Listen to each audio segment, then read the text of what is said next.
welcome to the year in review.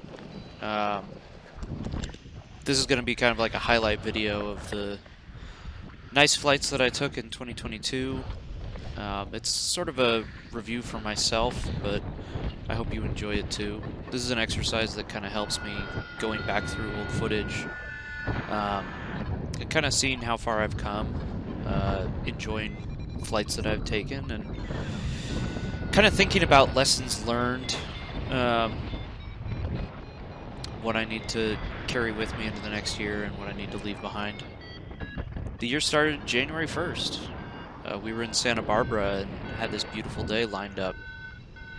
It had actually been pouring rain the day before, so we were down there for like 3 days, but we only got one day in. And then later that month, we went with lift paragliding to Tapalpa. This is the most beautiful flight that I took, I think, all year. Kind of peaked early on that one. There was no one else in the sky at this point, so I wasn't really concerned about running into anybody or having a midair. I couldn't resist flying among these clouds and kind of surfing the side of it like this. It was just too gorgeous not to. Tapalpa was a really good exercise in scratching under light conditions early in the day. Not necessarily on this flight, but cloud base was never really all that high, and the exercise of kind of turning circles and really light scraps early in the morning was pretty useful, especially in the rest of the year, obviously. You'll notice some commonality in these clips. That orange tenor light in front of me with blue wingtips is my now wife, Amy. We got married this year, which was awesome.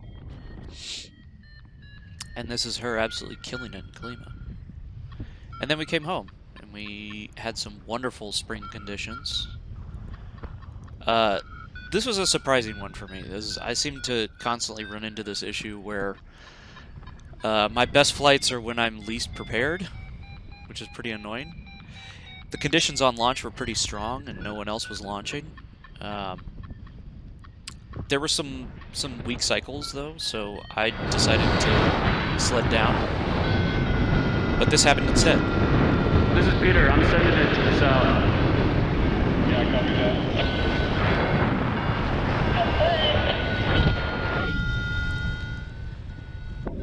that. I didn't have water hooked up, a P-tube, I didn't have snacks. It's totally unprepared. I'd had like 3 hours of sleep the night before. I could barely turn my neck because I needed a new pillow. Something like that, I don't know. It was one of those things where I went, oh, well, I'll just glide down. We might as well, we're already up here. This is Peter. If anybody can hear me, I'm over Alum Rock.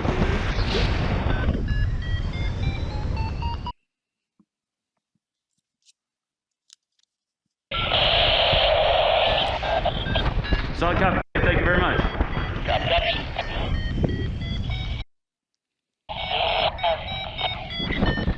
Yeah, it's gorgeous out here. I wish I'd hooked on my P-tube.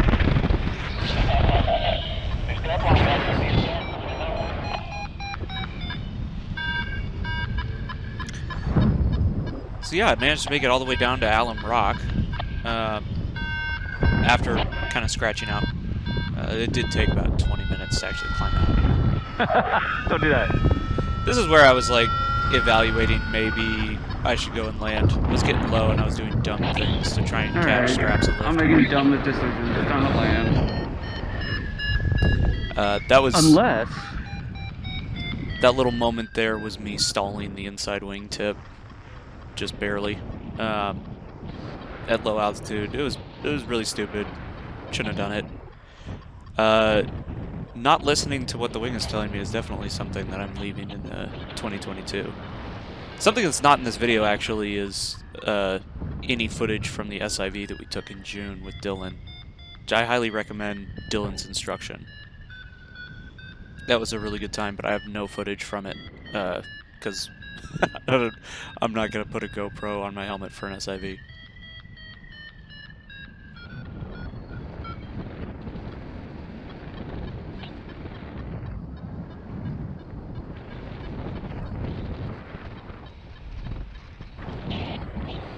This is the glide down past Reed Hillview Airspace, headed south. There's Morgan Hill.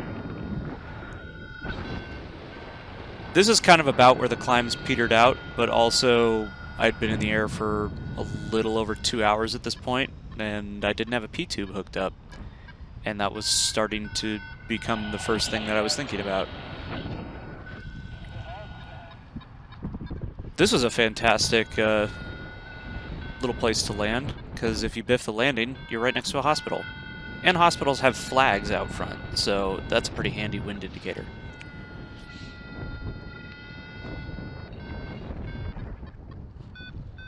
And then after this, you have to figure out how to get home. Again, thank you so much to my wonderful wife, Amy, for coming and picking me up.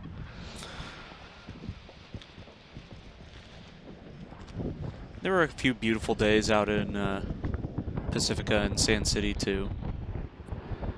I love spring out in Sand City when all those yellow flowers are out.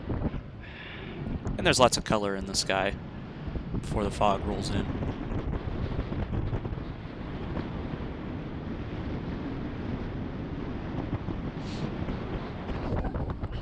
We actually didn't do much ridge soaring this year, really. There were maybe 3 or 4 days where we managed to make it out. But this was really a thermal year for us, which, I mean, I kind of prefer. This was sort of the start of all the site intros that I got this year. This is my first flight out at Mount Vaca in Vacaville. This is a blue day. There's nothing marking the climbs but birds. There was actually like an earwig and ladybug hatch going on, so you'd be flying along and you'd know you were about to hit a thermal because you'd have bugs all over your face. It's a refueling tanker. I think the longest flight this day was a couple of guys went maybe halfway up Lake Berryessa, but no one managed to make it the full circuit, which I think was kind of the broad goal based on the forecast. I kind of crossed this first canyon, got low, and found a climb over the knob that you see in front of you there. And then decided, nah, I don't really want to spend too much time waiting for a pickup, and headed back. This is not my best landing ever. Listen to the Vario.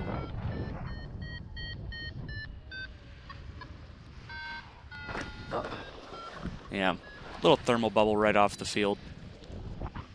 Picked me up, dropped me back down. Kind of hurt my back a little bit. This was a first for me in 2022, is I'd never managed to climb out from the lower launches at Ed Levin. So this was my first time doing that. I launched off the 6 again, just expecting to kind of sled down, hence no gloves on. And there's this nice friendly little thermal right between the 3 and the 6 there that was there that day.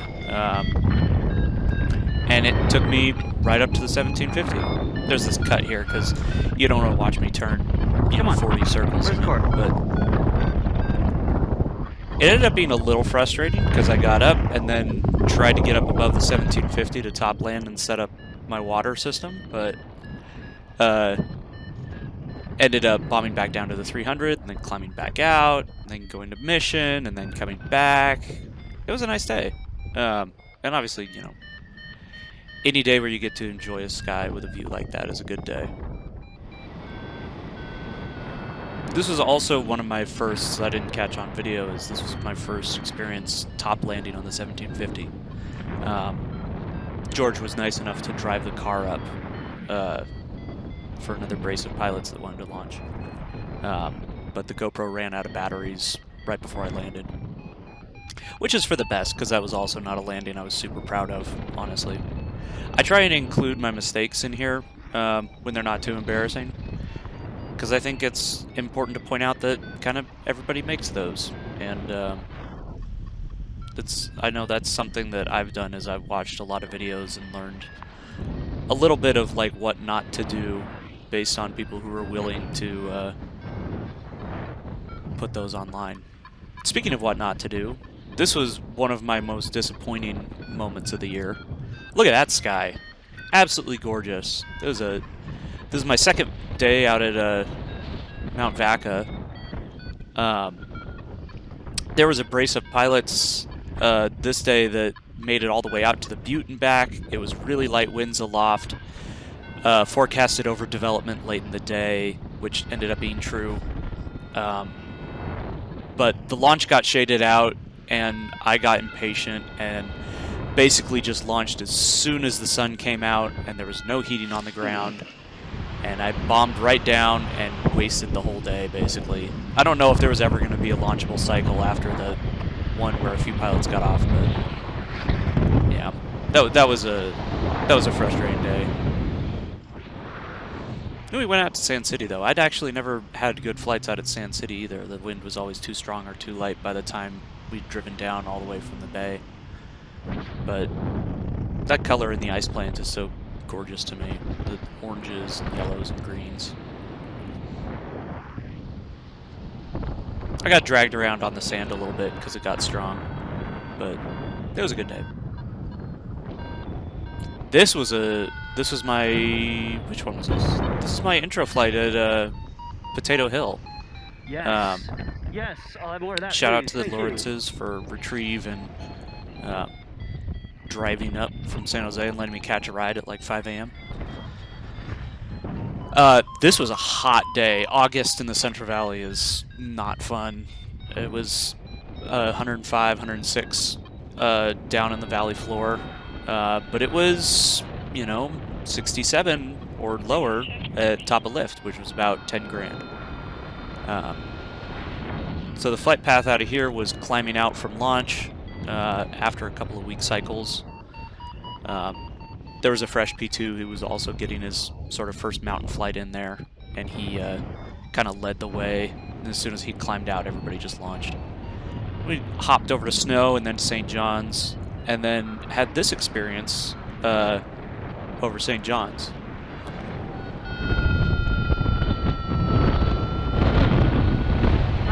Fuck me.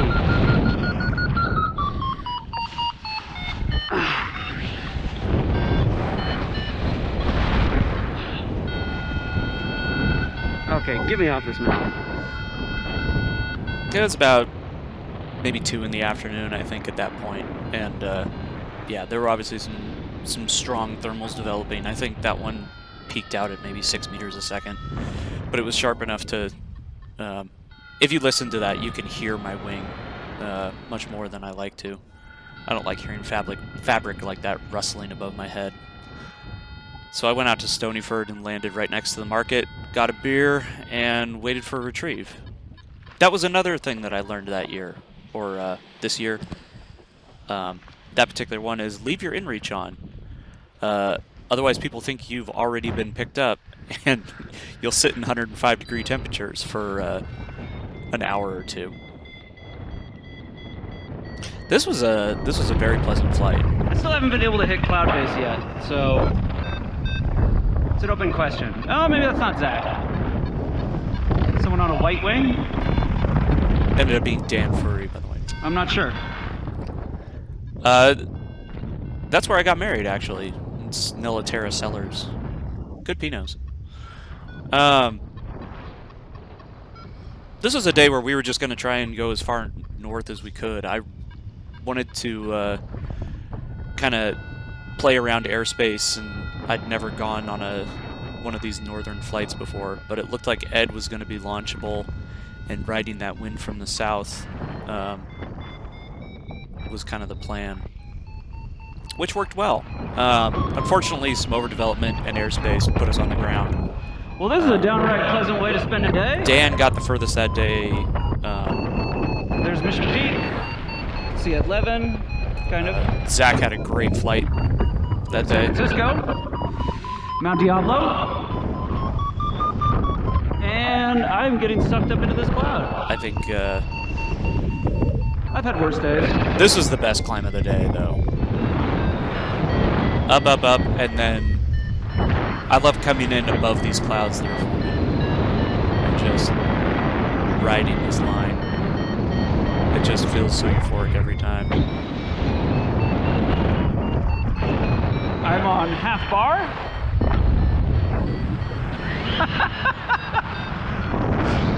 Oh. Just going up. Surfing the side of this cloud.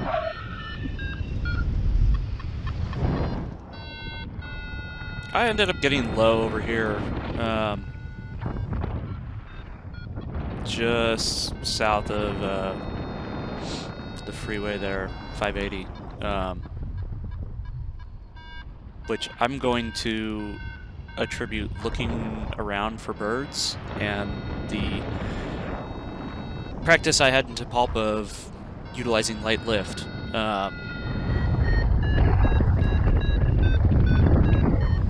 This little half-meter a second climb eventually turned into 2, and then 3, and then took me right out. Birds.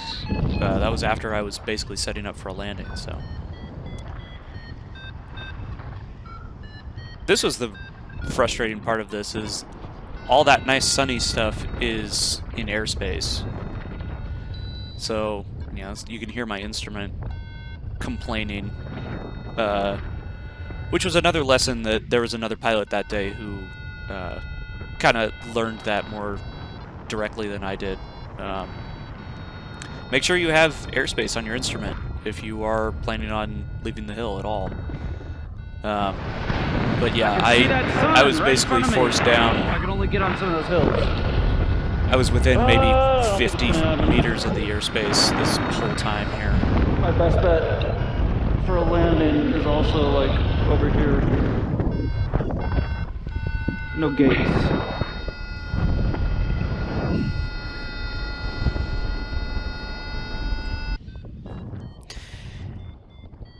And then the real highlight of the year. This is a place I had always wanted to go. There's my beautiful wife again. This was our honeymoon. We took 2 weeks and went to Italy, and 4 of those days we were flying in the Dolomites in Fossa Valley and Bassano del Grappa, and it was absolutely magical. The flying there is just otherworldly. If you manage to catch a good forecast, it's I just can't say enough good things about it. We found a guide through Dylan that was absolutely excellent. We got to stay at his place. He was on radio with us. He would check the forecast and drive us to where it was going to be best for that day. Yeah, it was just a fantastic experience. This rock wall here is Sassolungo. In front of me there, that big massif is Pisboy, and there's a launch down there called Locomotive. So that's Locomotive in front. Pisboy is off to the right. If you look on the horizon, you can see snowy peaks there. That's Austria. At least that's what I was told. I will admit my European geography is not the best. That's Marmolada in front of us, behind Pisboy, the large snowy glacier there. This was really intimidating flying for me. Being up against these giant rock faces and kind of knowing in the back of your head if your wing collapses, you better figure out what to do. And it was just really intimidating. I couldn't bring myself to get much closer to them, even though I could see people climbing out by kind of skating along just right along the edges of them. This is in Bassano. Bassano reminds me a lot of Santa Barbara.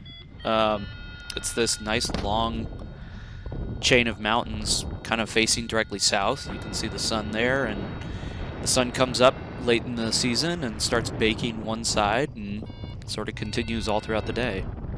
And it makes for some really excellent flying.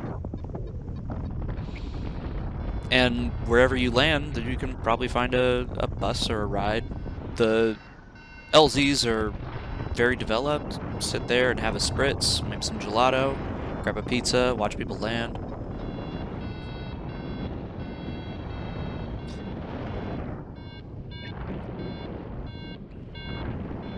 This is my long, this is the culmination of probably a 7-mile final glide all the way, and I made no S-turns or any effort to do anything except conserve altitude on the way there. This was our final flying day, which was the sort of... this is a fun capstone because it was a great forecast in Bassano. We had learned a lot. We kind of were more comfortable with the area at this point, and we had this beautiful cumulus development right over the hills. It was gorgeous. There was actually a competition going on that day, and the sky was just full of gliders.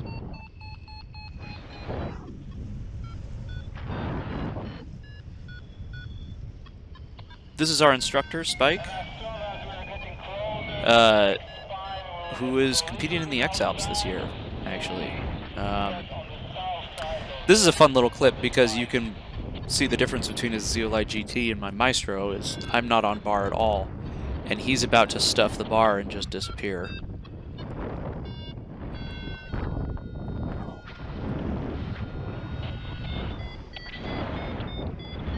There's Amy in front of me.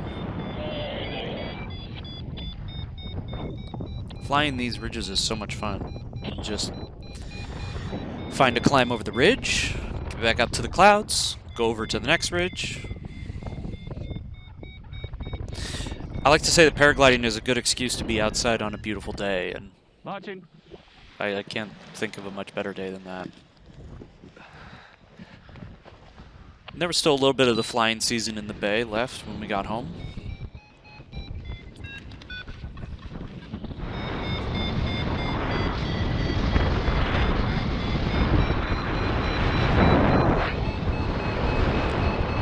It is absolutely amazing up here. Nice and smooth.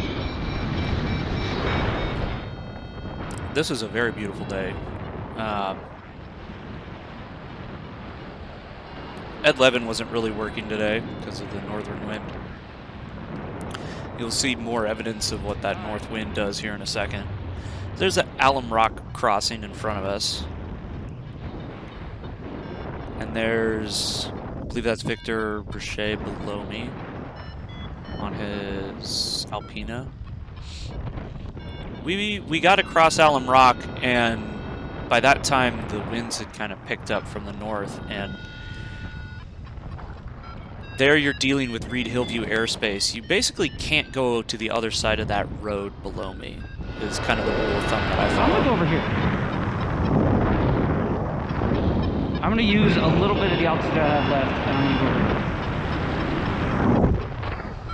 Because I think the wind is gonna sweep up this bowl. And I think it's making that cloud. That one right there. So we'll see what happens. Come on, bring it around. That's a fun thought, but it didn't really pan out. The wind at this point, you can see turning north. I was basically parked. I think we're just ridge soaring any of the anabatic wind that was coming up these little hills.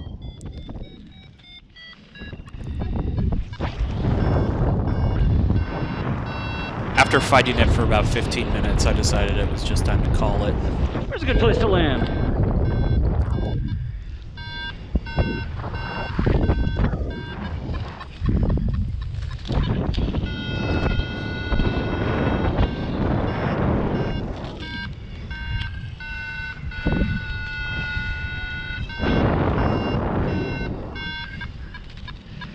I do not think this is a good place to land.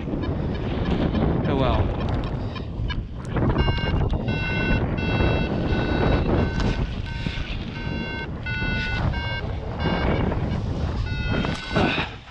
Yeah, not too bad.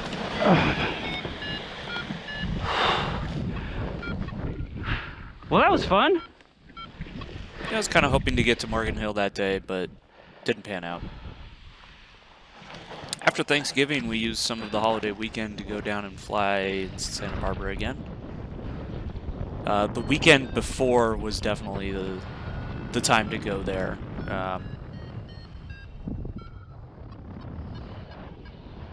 Some people put in some really nice flights there the weekend before. It wasn't as good for us, but hey, any minute that you spend in the air is a good minute. And the nice part about going to Santa Barbara is that even if you don't fly, you're still in Santa Barbara. That's There's a pretty spot. plenty of stuff to do. I bet there's an eagle with it.